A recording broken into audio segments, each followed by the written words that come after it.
shtetin taks në TikTok, kur TikTok është aplikacion i bllokum. Ka një vit që nuk ekziston si aplikacion në Shqipëri, nuk figuron. Si mundesh me kërku taks kur një gjë ti e ke bllokuar? A kupton? Është i bllokum. Këngëtarët që marrin nga 20.000 euro, nga 30.000 euro. A kupton? Si ka mundësi nuk kërko ka taksat e këta, po vesh të këta influencerët. Pse vesh të influencerët? TikToku, si mundesh me e taksu TikTokun kur ju TikTokun e keni të bllokum, e keni ban. Nuk ekziston ky aplikacion për shtetin ton. Si mundemi?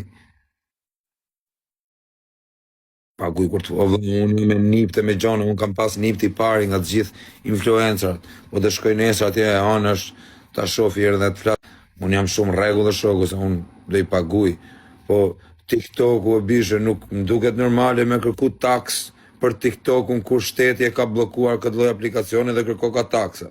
Nuk më duket normale. Pytesa, po jo më ka me e myllër. Kanë me, unë i pagujër, unë jam rregull, po do të me i marrë taksa edhe YouTube-it.